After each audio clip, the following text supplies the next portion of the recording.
Bom, senhoras e senhores, sejam bem-vindos a mais um Análise Digital aqui. Nós vamos falar da Universidade Federal do Rio de Janeiro e eu estou aqui com o meu casca de bala, Lucas. A gente vai comentar as principais mudanças, as principais alterações.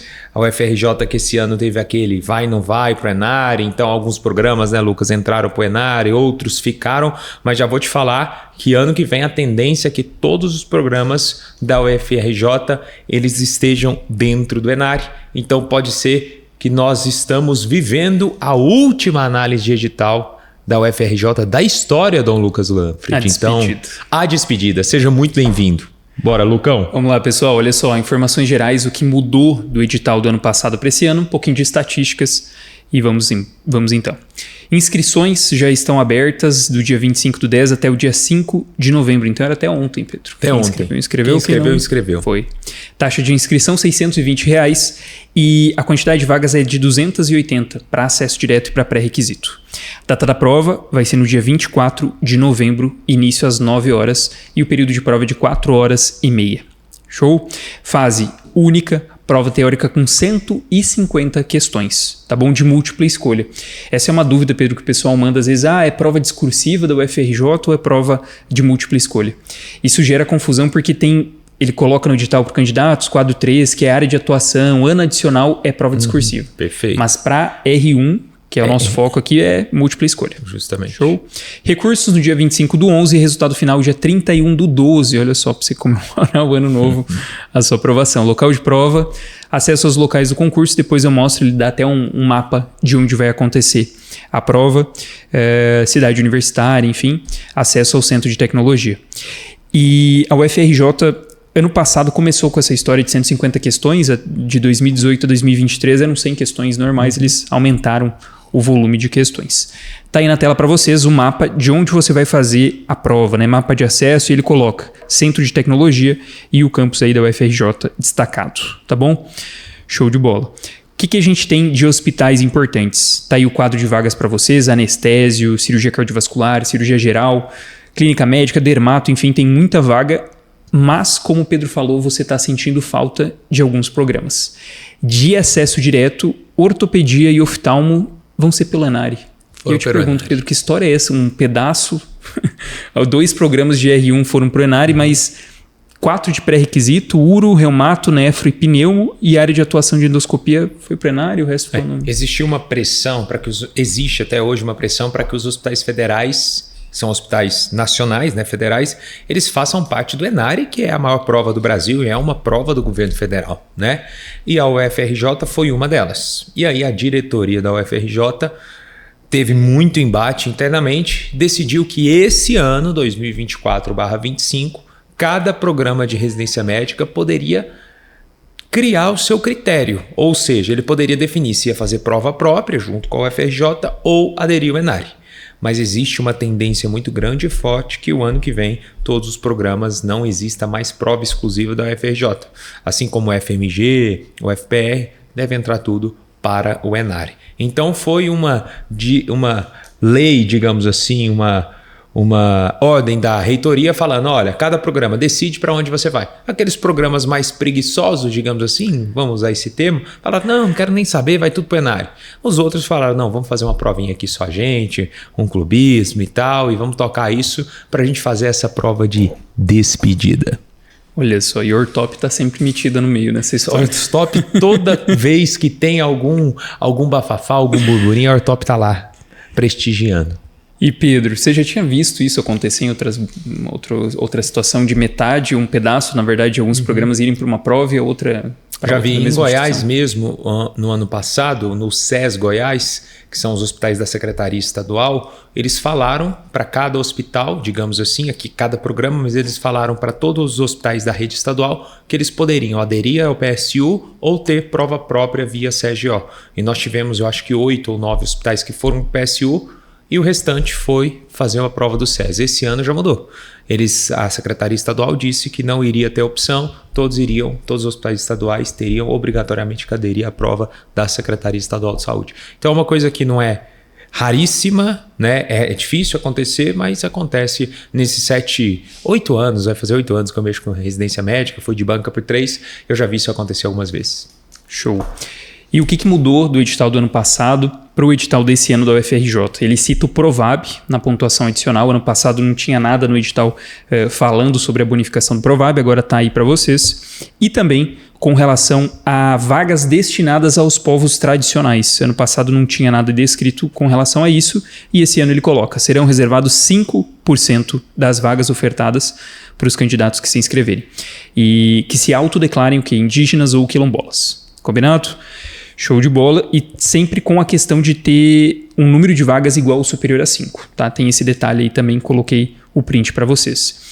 E com relação à prova do UFRJ, a despedida, né, o que tudo indica da UFRJ, como é que é o padrão que a gente espera de temas que mais caem, o que é mais cobrado? Dentro da clínica médica, arritmias cardíacas em primeiro lugar, seguido por doenças glomerulares e cefaleias. É uma prova que tem muito pouco caso clínico, é uma prova mais conceitual. Tanto é que a análise que a gente fez é de que 53% de todas as questões de clínica, eles focam em apresentação clínica e conceitos. Então, uma menor quantidade, cerca de 29%, é hipótese diagnóstica. Então, te dá um caso clínico ali, te pede qual é o diagnóstico provável. E só 15% é tratamento e conduta, o que difere muito de algumas outras bancas de São Paulo, enfim, outros formatos. É uma prova muito conceitual. Tá bom? Favorece muito decorebinhas, conceitos diretos. Já na parte de cirurgia, o que predomina é trauma. Trauma disparado na frente é o que mais é cobrado. E aí, principalmente a parte de avaliação inicial, trauma abdominal, trauma pélvico. E dentro da gastrocirúrgica, o que domina é a afecção das vias biliares. De novo, prova muito direta, cheia de decorebinhas e com poucas imagens. Então é um padrão, né, Pedro, da UFRJ de ser uma banca mais direto ao ponto, muita decoreba. A prova são questões curtas, diretas. Eu sempre falo para os alunos, quem são os alunos que saem bem na prova da UFRJ para você que está se preparando?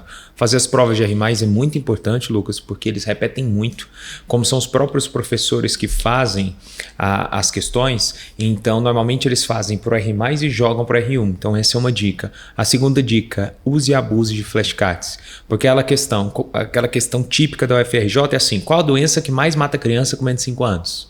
Então, isso é comum. Se você for pegar as provas, algumas provas do Rio, como por exemplo o Hospital Naval Marcílio Dias, tem esse padrão, a própria UFRJ tem esse padrão. Então imagina o seguinte, eu sou um professor, eu não tenho que fazer mais 100 questões, eu tenho que fazer 150.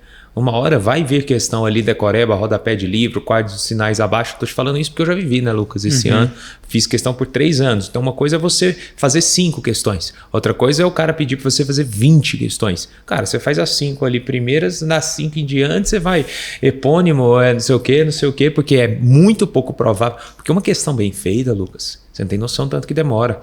Porque quando a gente vai pensar em questão, eu não penso na questão na alternativa correta só. Eu fico pensando assim, será que o desgramado vai anular A? Será que ele vai anular a B? Então, a gente sempre pensa, porque na época era eu que corrigia os recursos. Então, imagina, eu fiz uma questão que tinha 800 recursos. Putz, eu tinha que avaliar todos. Ainda bem que a maioria é Ctrl+C, Ctrl+V dos cursinhos, a gente nem avalia, né? Porque é o mesmo, então... É muito mais confortável você fazer com a referência debaixo do livro. E referência debaixo do braço, então, por exemplo, na verdade, né? Uma questão assim... te dar um exemplo. Qual a doença que mais mata criança com menos de 5 anos? Um exemplo, tá? Ou então colocar o achado, o sinal tal, significa o quê? Cara, não dá margem. Sim. 2 mais 2 é igual a 4. Agora, às vezes, aquelas questões mais complexas, casos clínicos que a pessoa tem que pensar, são essas que a gente tem que raciocinar muito e pensar em cima disso. Mas a prova da UFRJ segue esse padrão. Gineco, é isso também, sabe ou não sabe, bem direto, e o que mais cai, sangramento uterino normal, assistência ao trabalho de parto e ali em terceiro lugar empatados, pré-natal, vulvaginite, cervicites, TIP. Dentro da PED, de novo, mesmo padrão, direto, predomina a alimentação do lactente, a parte de icterícia e hipoglicemia neonatal, principalmente icterícia, eles adoram cobrar. E aí se eu for te ressaltar um ponto que vem ganhando muita força é a PLV. A PLV caiu em 2019, questão de número 78, em 2022, em 2024 agora, na última prova, eles cobraram 2 questões, a de número 94 e a de número 106. Então, a PLV, você saber aquela ideia de utilizar uma fórmula extensamente hidrolisada é um conceito muito forte aqui dentro da pediatria. Para finalizar, preventiva, SUS predomina em primeiro lugar, seguido por medidas de saúde coletiva e estudos epidemiológicos. E para você que vai prestar o FRJ, não vai para a prova sem ver a atualização sobre financiamento do SUS. Tá bom? Como eles gostam muito desse tema, cobraram já muitas questões, como atualizou recentemente, isso pode ser um tema que venha a ser cobrado.